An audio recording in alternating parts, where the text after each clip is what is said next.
This episode is sponsored by First Home Mortgage.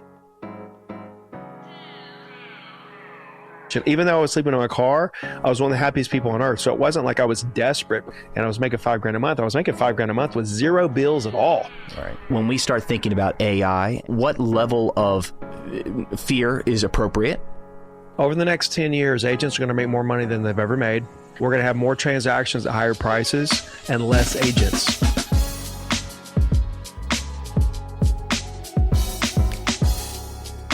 All right. Hello, everybody, and welcome to the next episode of All Roads Lead to Real Estate. I'm your host, Matt Rhine, and I have a special guest today, and I'm actually going to turn my ears up a little bit so I can actually hear myself. But I have a gentleman named Ricky Carruth. And Ricky, first off, thank you for joining me. And can you hear me okay, by the way? Yeah. Okay, excellent. Good. We were having some technical difficulties earlier. But Ricky, I must give you a compliment to start this. As I was getting ready to leave to come here today, a gentleman named Matt Musso on my sales team said, "Who in the world do you have on your podcast today?" He saw it. And so I want to give you a shout out from Maryland. So someone on my team immediately recognized your name and said, "You have a celebrity joining you today." So just want you to know you're doing quite well on the internet. You're doing big things, my friend. Yeah, it's always cool, man, when somebody on somebody's team recognizes me. So yes, you've managed to kind of be a little bit everywhere. But Ricky, I've made it. Yes, you've officially made it when you've managed to be recognized here in Maryland. But Ricky, I want to give a little bit about your background for those folks that might not be super familiar with you, but you have done a tremendous amount as a solo agent in real estate. So from my understanding, you've done well over 1,000 deals yourself, probably over 100 homes a year was your production. Yeah.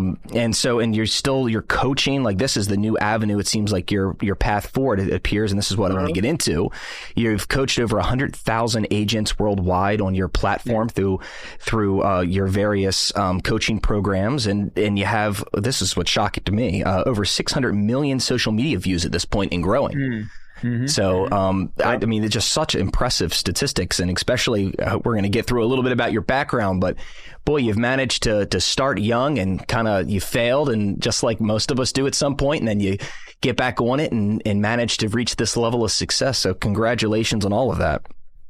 Yeah, it's just fun, bro. You know, I don't do anything for money anymore. I grew up poor, and so that was kind of the chip on the shoulder, but you make it, you realize it doesn't mean nothing. Your life that changed. The year I made $1 million in 2017, I was like, well, I'm working harder now, right? Not less. And so you kind of realize money is really not the end all be all. And you got to have something that fires you up past. I mean, until you become financially free, you know, it is about the money. But then once you become financially free, it's like, okay, you know, so you got to have something that really fires you up. So it's just fun to me at this point. Nothing I do anymore is for money. It's just I'm just having fun, serving people, building, inspiring, leaving something, man, leaving something behind. Well, that's interesting you phrase it that way, because I think money means everything to most of us until you reach a certain level of comfort, and then your needs kind of transition. And I think we're about the same age, and we started roughly the same time. And so it's interesting. I think you're just much further along this path than I am. So I want to give you a tremendous amount of credit. It's a reality check over here, as to what you've been able to accomplish. So, and another compliment. I just looked at your social feeds. Boy, you're doing something right. Are you doing all this production? I just have to start there. It looks so amazing. It looks as good as anything in terms of content and production that I see out there. Do you have a whole company that assists you to do this?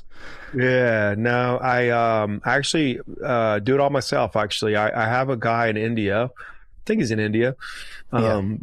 He edits like a couple of the clips. But if you notice, and you're talking about just my content, I'm just assuming here. But if you notice, so there's two types of content. There's really low effort content, and there's really high effort content, really high produced, really thought out, really edited really well, probably, you know, had a team of people working on the idea and the post-production, et cetera. Right. And there's really two sides of the spectrum here, right? Low effort content, high effort content. And that's like low effort is about 5% that does well, and 5% of the high effort content does really well. And everything else is kind of in the middle. And it's 90% that's like content that's okay, that really just doesn't get hardly any engagement. And people are like, like, why isn't my content? I must getting shadow banned or something. It's like, no, your content's just not good.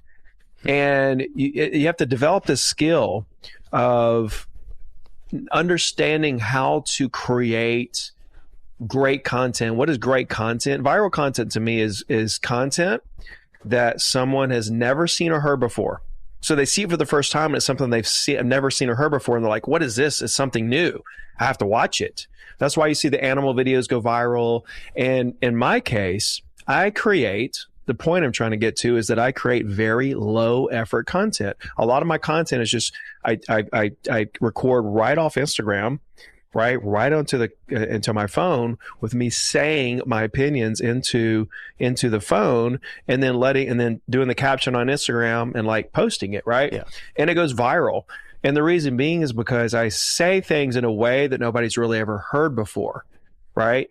And that's really the overarching skill people need to develop if they really want to get great at social, is understanding you can't just regurgitate some stuff you've heard, because when people see it, they're like, yeah, I've heard that 15 times, right? There's nothing new going on here. And so, yeah, I have done really well, but I've been creating content for 10 years now. And I have thousands. I have like 2,000 videos on YouTube, and I've posted like 6,000 times on Instagram.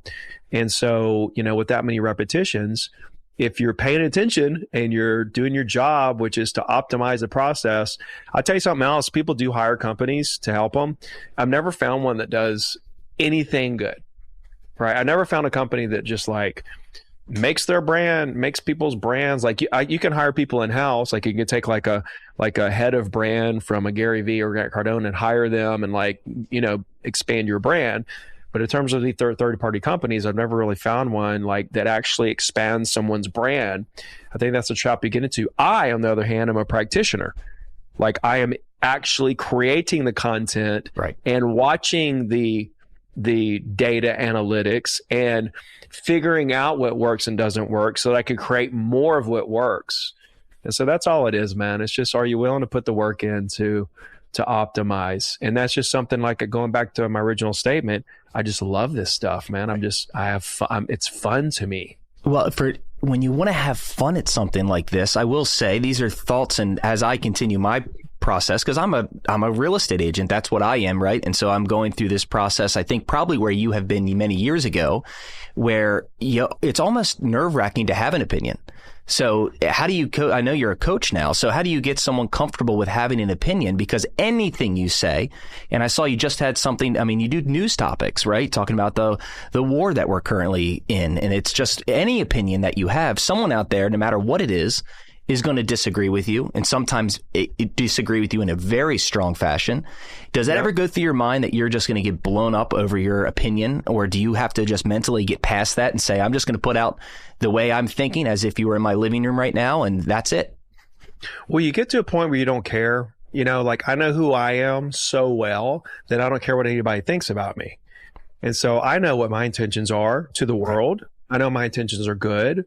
I know I'm here to help. I know I'm here to serve. I know I'm not here to tell somebody, when I tell people like go buy a home, like give me a time in history. It wasn't a good time to buy a home for 10 years.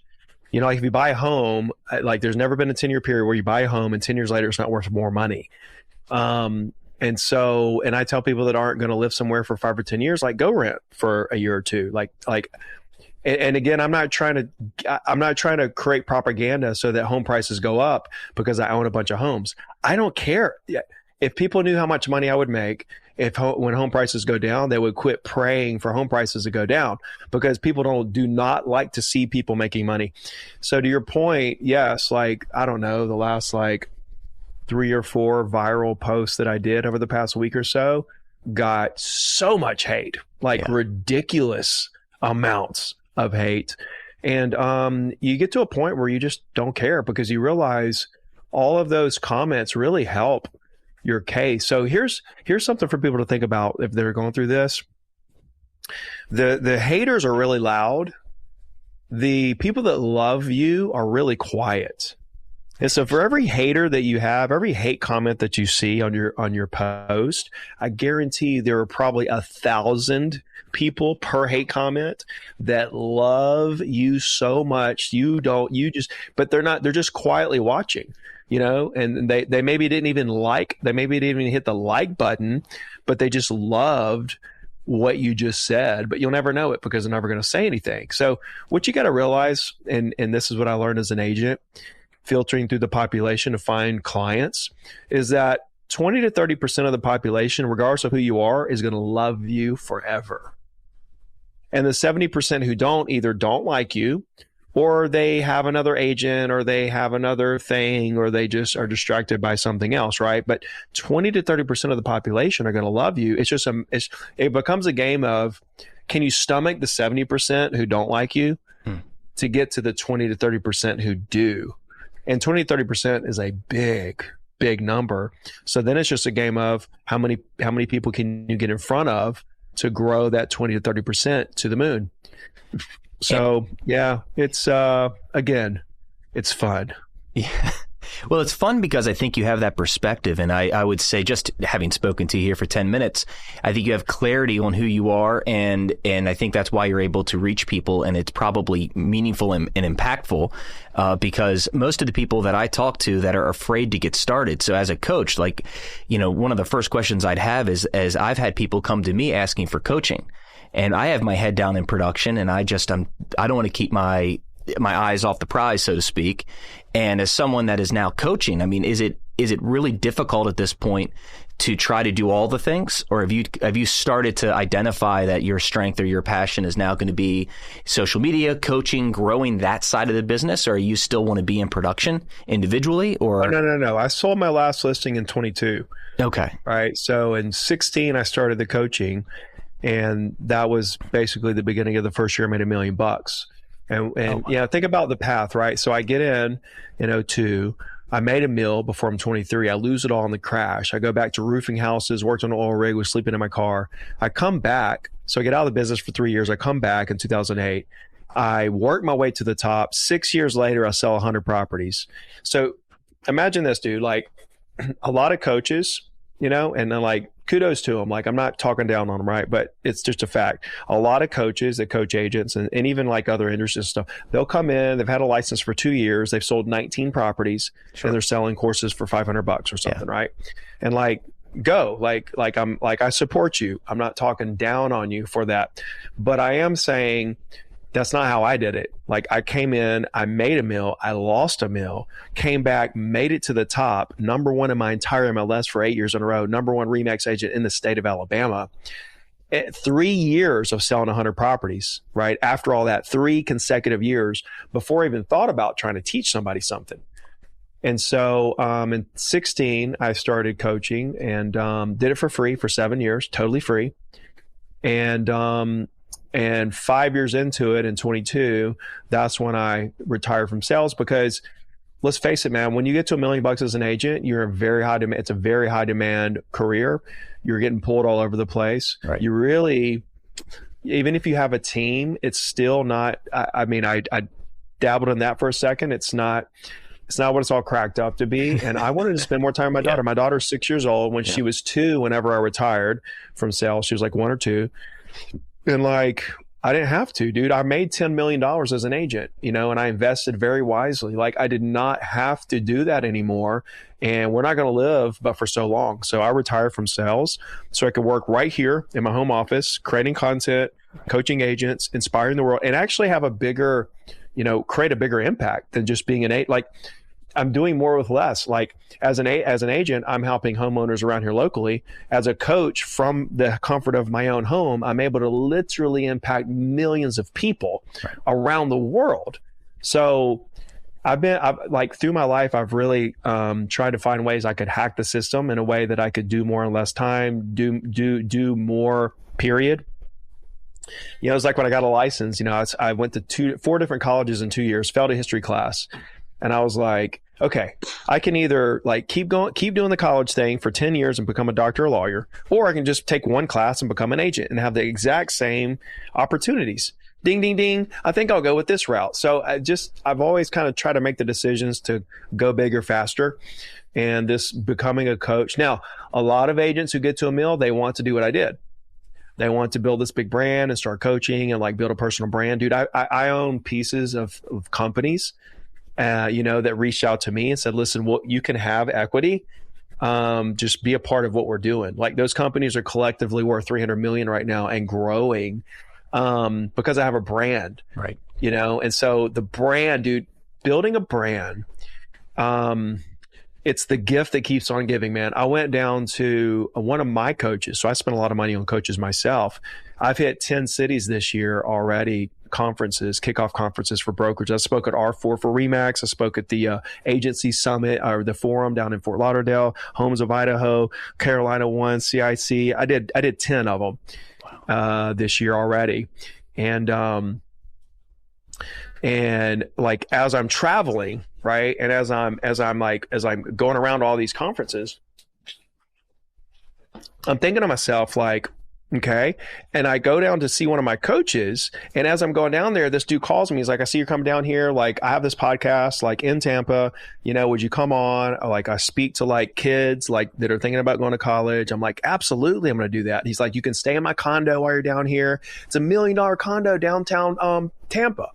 It's like, here I am staying in this $1 million condo that his real estate agent, like, literally stuffed with like food. Like, it was crazy how much stuff was in there. Because the real estate agent follows me. He's like, oh man, Ricky's coming. So he stuffed this refrigerator and stuff.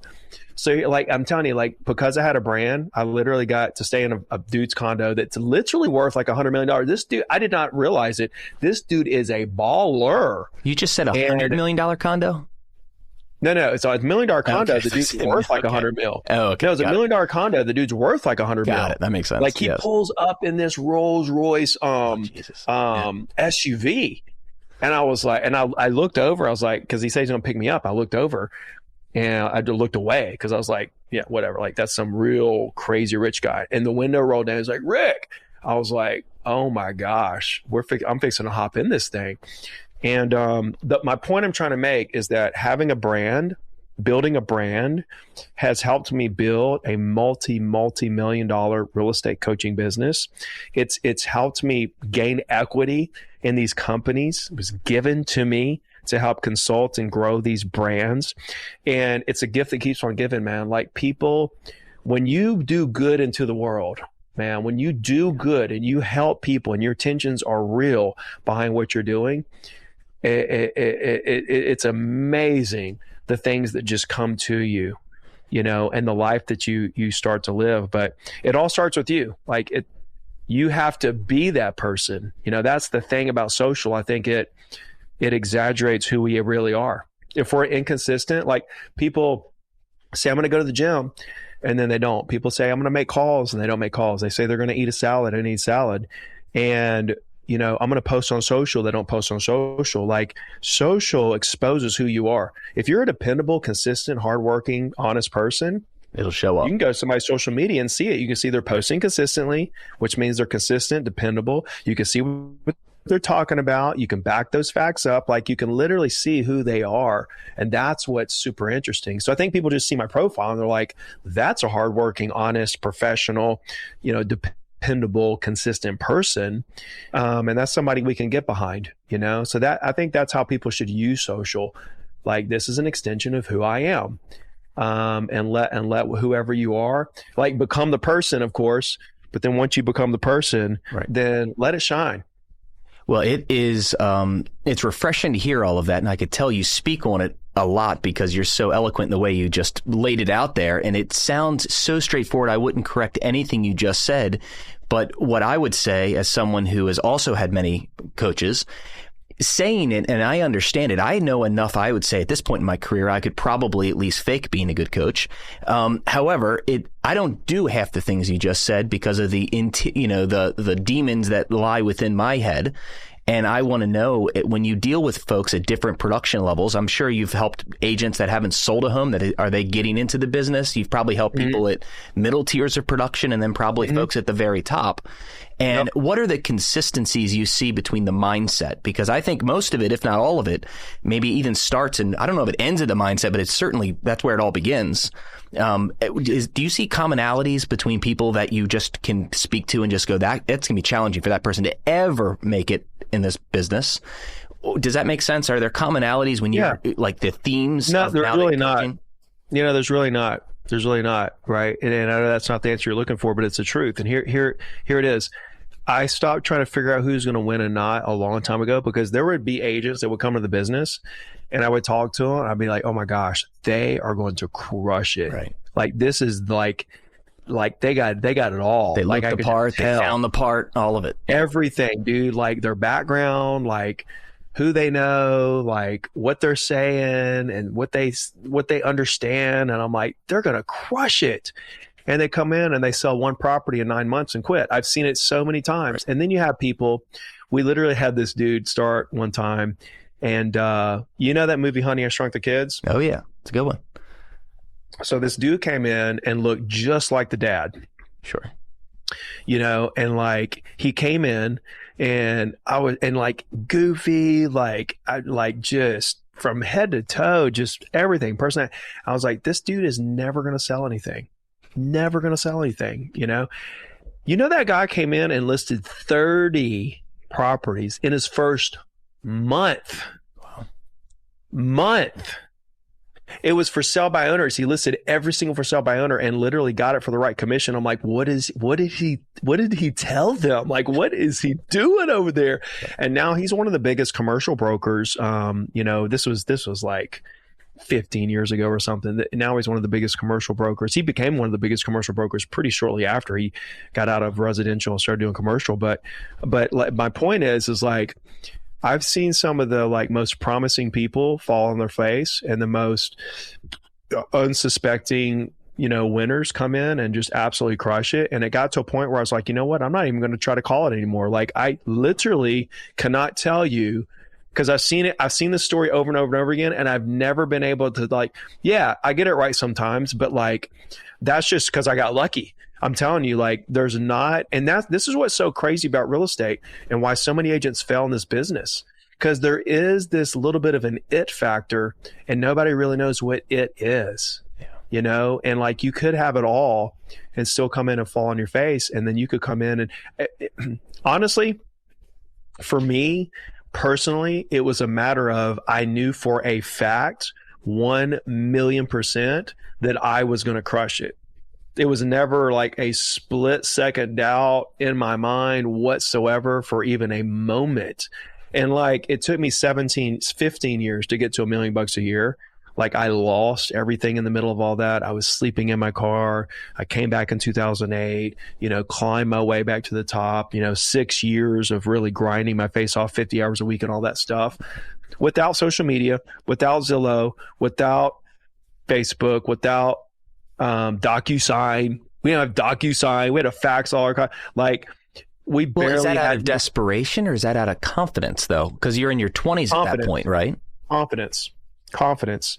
Like, there was a part of desperation as far as like, I never want to be poor, because like I grew up poor. Right. So I had that chip on my shoulder, but it wasn't ever like desperation, because it's not like, even when I was sleeping in my car, dude, I was one of the happiest people on earth, because the thing is that I knew I was so, I want to say, because I don't like to brag and stuff. I want to use the words like I was wise beyond my years kind of thing, because when that happened, and this is just the dead honest truth, I knew that was one of the greatest things that ever happened to me, because there were guys and girls that were 40s, 50s, and 60s right next to me who were doing all the same stuff I was doing, who lost everything in their 40s, 50s, and 60s, and I was in my mid-20s.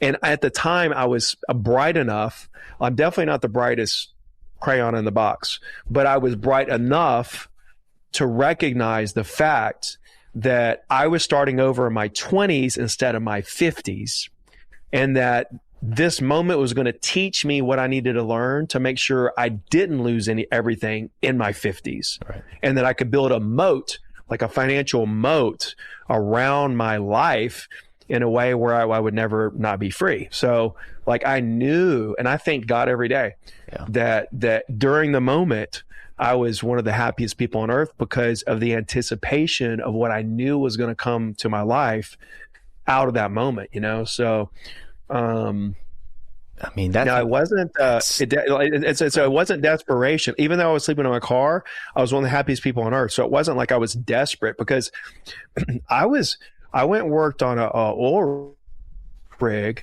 in Mississippi every other week, and I was making $5,000 a month. So every other week I would drive to Mississippi, live on an oil rig, which is cool because I had a place to live.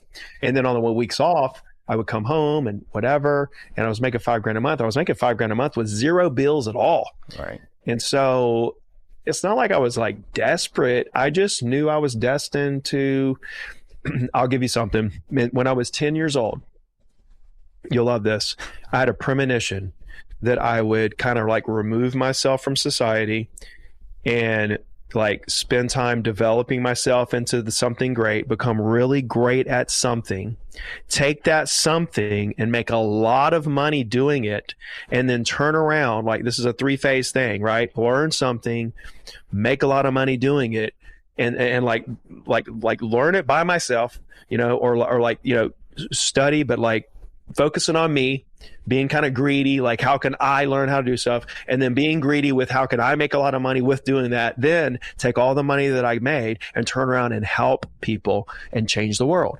And I thought about this when I was 10 years old. And what's really cool about it is I didn't know, like, dude, when I graduated high school, I had a football scholarship to a college named Missouri Valley in the middle of Missouri, NAIA school. And I didn't know what I wanted to do. I like started studying business classes. I was like, I don't know what I want to do. And I went to 4 different colleges in 2 years. Didn't know what I wanted to do. Then I just was like, okay, I'll do real estate. Okay, you twisted my arm, life. I'll do the real estate thing. And I didn't know that's what I want to do. So like when I'm 10 years old with this premonition, like I didn't know what it was going to be. I didn't know it was going to be real estate. And what's funnier is I realized once I made $1 million in a year as an agent, I made it to the top of the mountain, number 1 in the state. I looked back down from the mountain and I saw all these struggling agents. I was like, oh, okay, God. I thought my calling was to help people buy and sell real estate. But now I realize it's to help all these struggling agents get where I'm at and sidestep all the mistakes I made, et cetera, et cetera. And so at that moment, I realized, like, I thought my life was being a real estate agent, but then I realized being a real estate agent was just a setup to build credibility, to actually be able to impact the world through coaching agents. And what's even crazier is that the little old real estate coaching company that I have, we are impacting billions of people, billions over the next several hundred years, indirectly through the agents that we help get to 100,000 a month, right? They provide a better life for their kids, who provide a better life for their kids. And indirectly through their clients that they communicate with, and the way we teach them how to communicate, that impacts the clients in a way that they raise their kids better, who raise their kids better. Wow. Right? And you think about the spider web, right, of impact, that the positive impact that we're making on the world, it's something really special. Well, I have to ask you, as someone who's clearly thought about that, and I'm certain of it that you're doing just that, but how do you foresee the agents you're trying to coach and help go through that path and build them up to $100,000+ in a month, which is an incredible goal that anybody could have, right, of income in this business, considering the average agent in the country makes about $18,000 a year. So it's challenging to think about that from a newer agent's perspective. But what about AI? I am consumed with it. But see, I give out awards, right? I gave out 12 of these last year. Their first $100,000 month, right? Check that out. I have 25,000, 50, 100, 200, and $500,000 a month. Last year we gave a $200,000 a month award out. And that's incredible. The thing is that when agents come into the business, and this is why another thing that I've done recently is I was named the chief ambassador of the American Real Estate Association.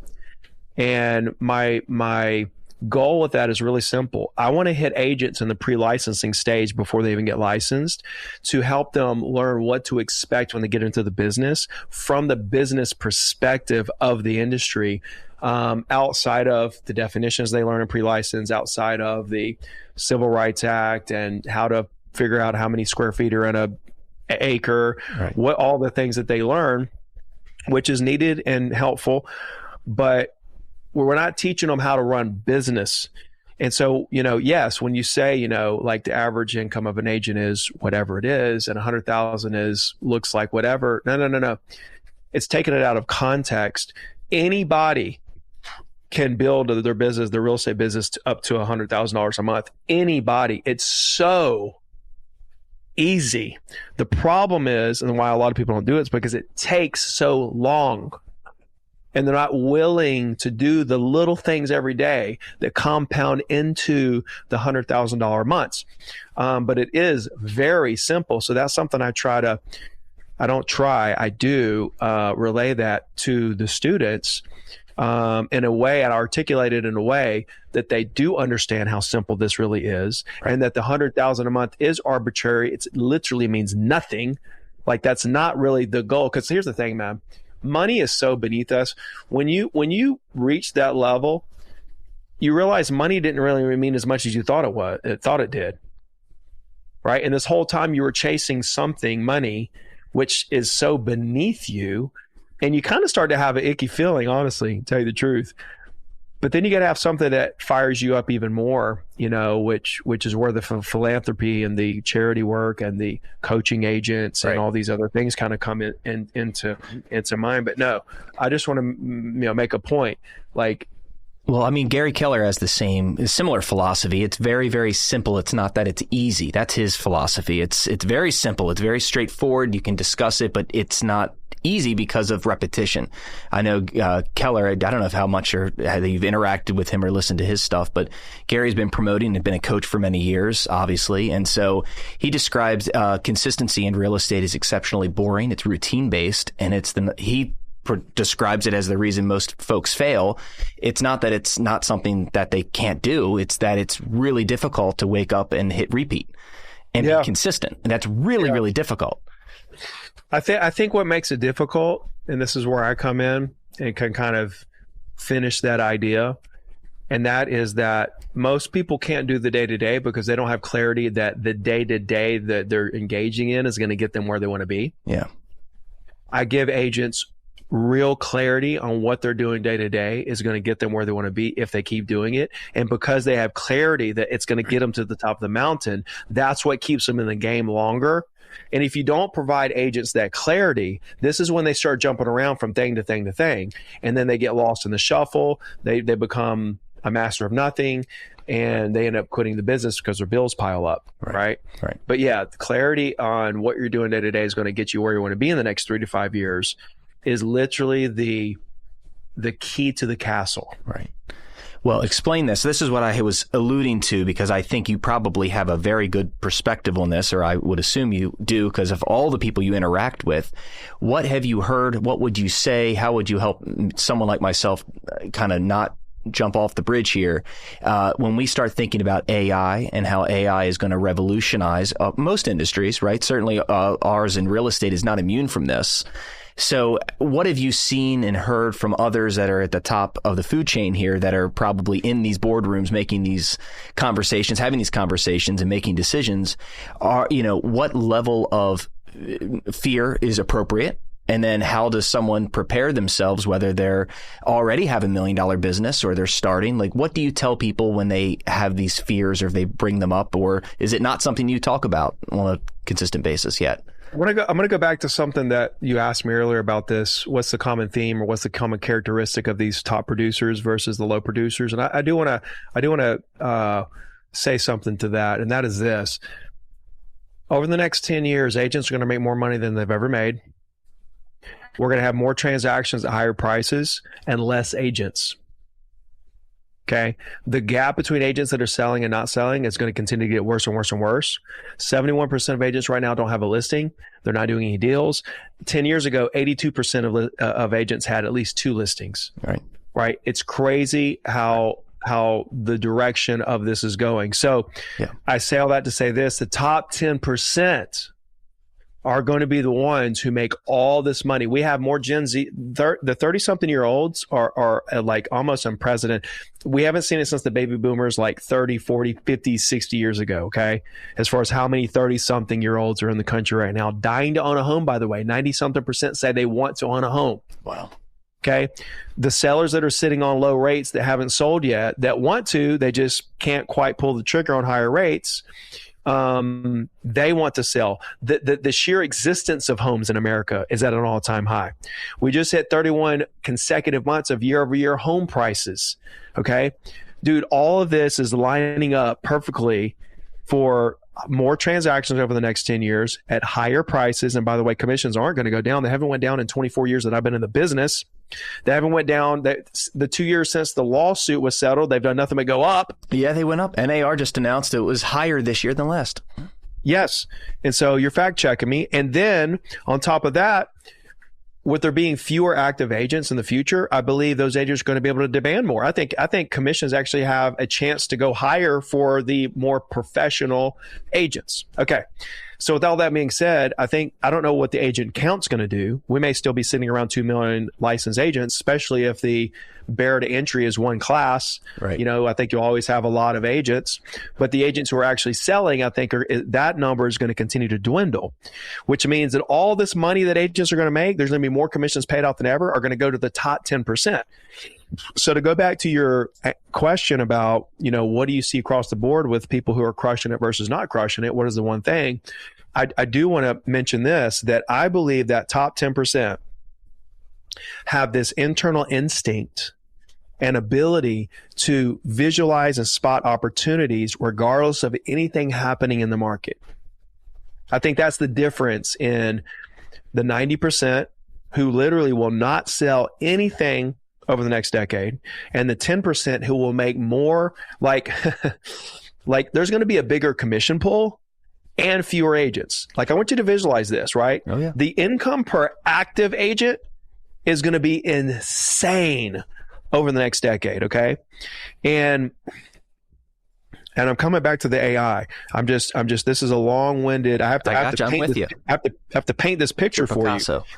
Yeah. I have to paint this thing for you. So there's going to be fewer agents, active agents, making all the money. And those top 10% have this ability, this instinct to be able to visualize these opportunities. So for example, I have the ability, when new construction started buying, rates, buying down rates for customers and paying closing costs. And now you can literally get a new home for less than an existing home. Are you freaking kidding me? Dude, if I were still selling, there's no way. You would have to fight me to get me away from the phone, and you would lose, because I would do everything I could do to get the message to the existing homeowners that, do you know you can be in a brand new home for cheaper than what you could sell your home for? With rate buy downs, closing costs, appliances, builder warranties, and all these things? Do you realize this, sir? Let's do this. Let's make this happen. It's just spotting opportunities, right? It's like spotting the opportunity of realizing that real estate is one class versus being a doctor or lawyer for 10 years. It's spotting opportunities. And AI is an opportunity. And so I don't think AI is a thing like, oh God, I'm going to get replaced. I need to go learn AI, or it's over. No. It should happen organically. You need AI, people are using AI for this. Okay, I'll use AI for that. Okay, I messed around with AI and I see it can do X, Y, Z. I'm going to use it for ABC. It's just let it organically happen. You don't have to force yourself to feel like you're going to be extinct because you're not trying to figure out AI today. Right. Okay. If you're a top 10% instinctively looking and finding opportunities to be more efficient, to do more in less time, to be the number one agent in your market, then you don't have to worry about AI, because you will organically figure out where it fits in the puzzle of your business model. Right. So, I think that's an interesting perspective. What about the big portals, the folks that have the eyeballs, that have the views, that have the clicks? They are controlling certain areas, specifically in Maryland, there's like these wars, these brokerage wars, if you will, and these portal wars. That's just a war for buyers. Correct. It's a buyer war. Something that I'm not building my business around. Again, instinctively finding opportunities to be more efficient, right? Why would I fight tooth and nail over prospects who are going to make me drive them around for 10 days straight? Why wouldn't I focus my business model around property owners that I've developed relationships with that no one can stop me from talking to, by the way? No portal can stop me from talking to them. No network, no brokerage, no laws. No one can stop me from talking to as many property owners as I want, to build as many relationships as I want, so I can build my business as big as I want. And so, yeah, that what you're talking about, I think, is let's see, how can I put this? They're fighting over something that they don't even realize is basically worth nothing. Interesting. Yeah, they're fighting over something that is basically worth nothing. It's almost like any business should be trying to identify the greatest CEOs, the greatest business people, the greatest entrepreneurs, the greatest agents. They identify the one problem in their business that temporarily will solve all the other problems in their business once it's solved. And a lot of agents will be working on 4 or 5 problems instead of the one, none of which, once they're solved, will fix any of the other problems in the business. And now we're right where we are. Right. And I think that's exactly what's happening with whatever you're talking about in terms of these portal wars happening or fighting over eyeballs. I think that they're literally trying to solve a problem that, once it's fixed, doesn't solve any problems in their business. Right? The problem in their business right now is that they're not running efficiently, and they have to have a lot of manpower to show all the properties because they're running at a very buyer-heavy business when they should be at an 80-20 listing-heavy business. Wow. And I'm not a listing agent. I'm a real estate agent who helps anyone buy or sell real estate. But I am saying you get to choose your business model. If you get to choose, why wouldn't you choose to have a listing heavy business and not going after listings per se, but just focusing on prospecting property owners who buy and sell, who, by the way, are the highest quality buyers. Listen, you want the highest quality buyers? You want the highest quality buyers? You want all these eyeballs online stuff? You want the highest quality buyers? Property owners are the highest quality buyers. They already know what they want. They're educated. You don't have to do anything. They just need somebody to help process the deal for them, negotiate it, get it done. They already know all the stuff. You don't have to tell me anything. They know what to expect. They've already been there, done that. They're very easy to work with and super efficient. Right. So why wouldn't I want those clients instead of fighting over the literal crumbs? I'm literally fighting over crumbs. Yeah. It doesn't make any sense to me, but there again, I'm a different animal, right? I build off I feed off of efficiency, off of growth.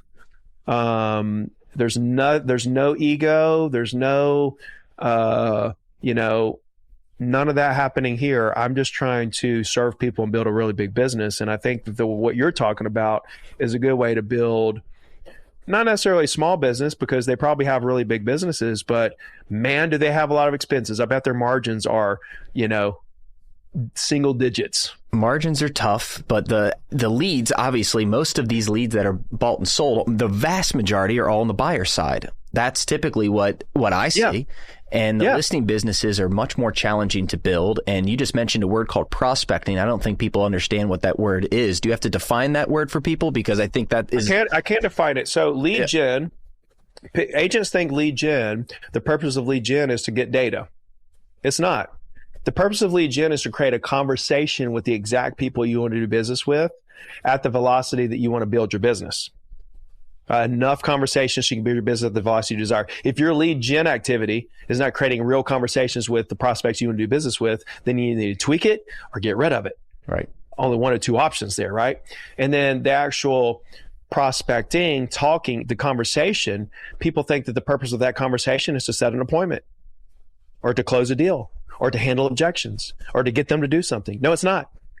The purpose of that conversation is simply to get your prospect to feel comfortable enough with you to tell you everything they want to do and why they want to do it, so that you can just simply help them do it. Your job isn't to sell homes.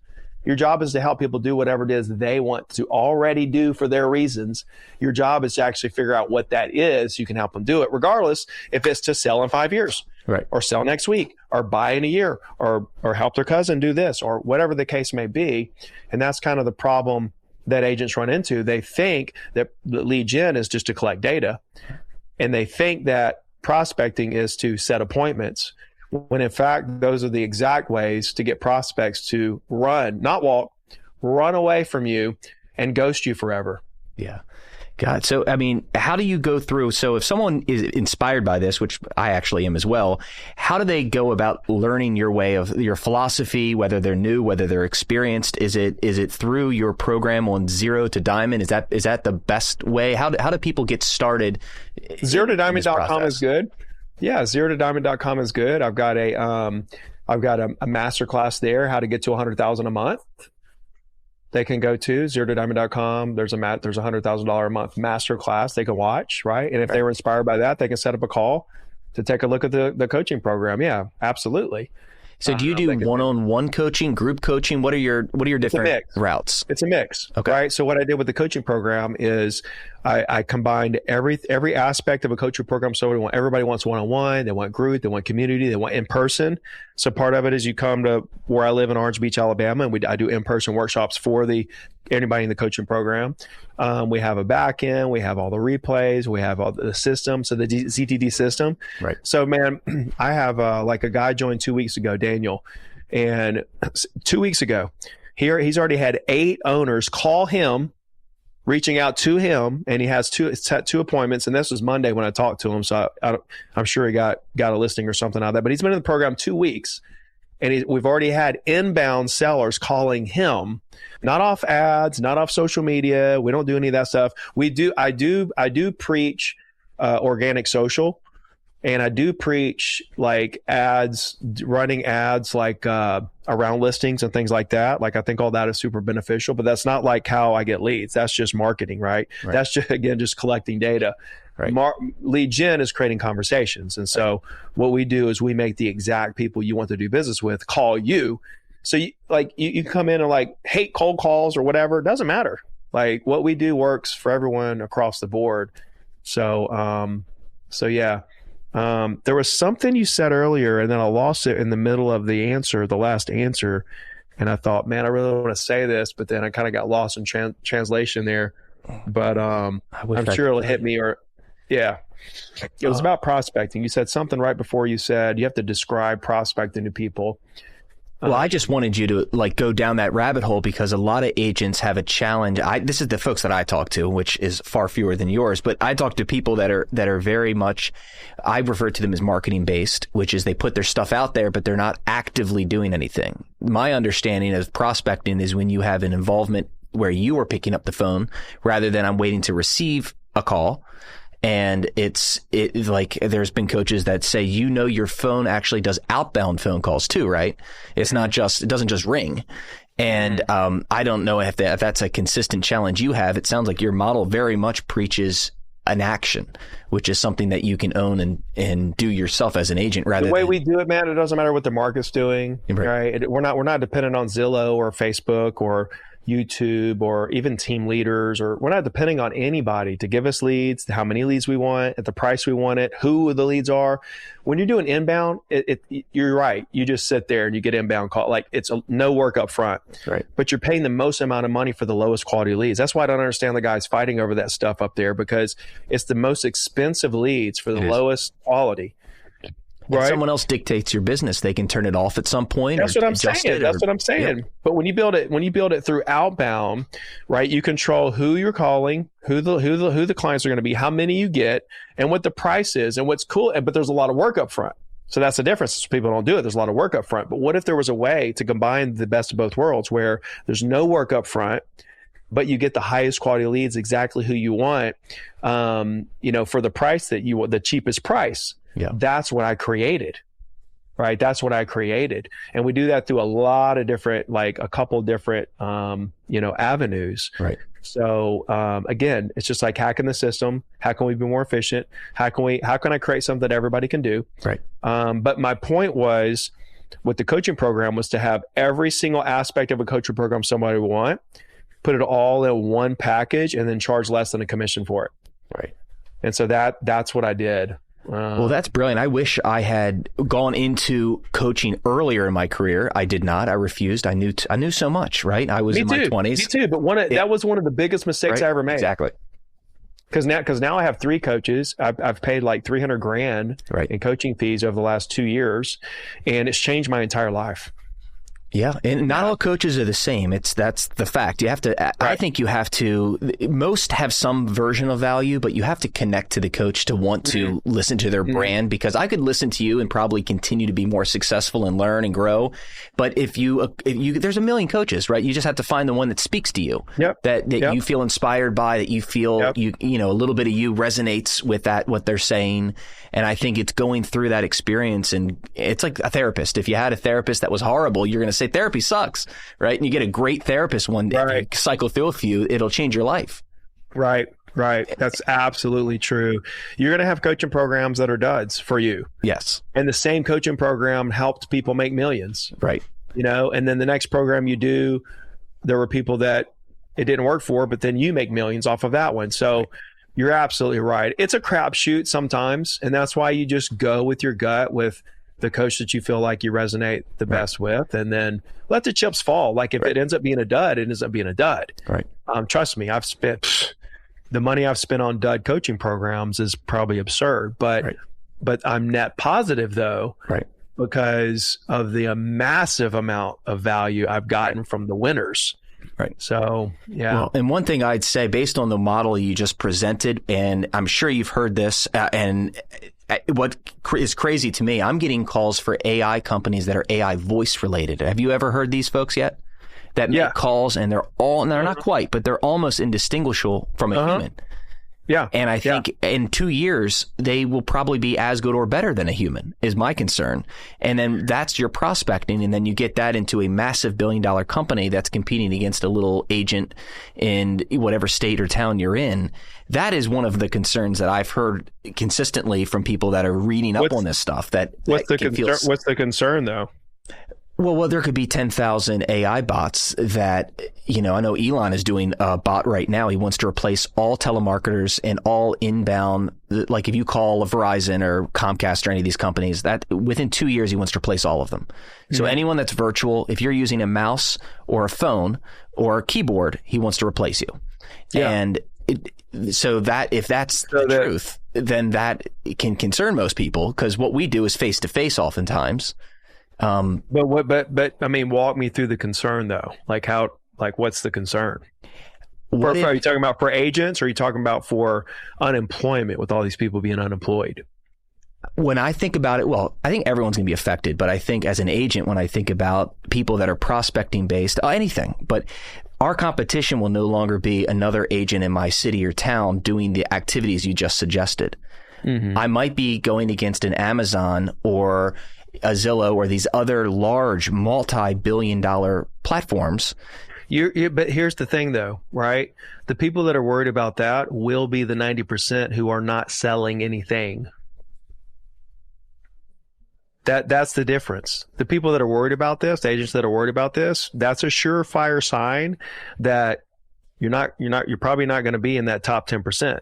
Right. The top 10% are thinking about this like that doesn't matter. Because that's the way I look at it, right? I could send out a mass mailer to the entire market and say, hey, if you get a call from an agent, ask them if they're AI. First question, ask them if they're AI, right? And if they say yes, just hang up on them. Now, I could send out a mailer and say, here's what you do when an agent calls you. Question number 1, ask if they're AI. If yes, step 2, hang up.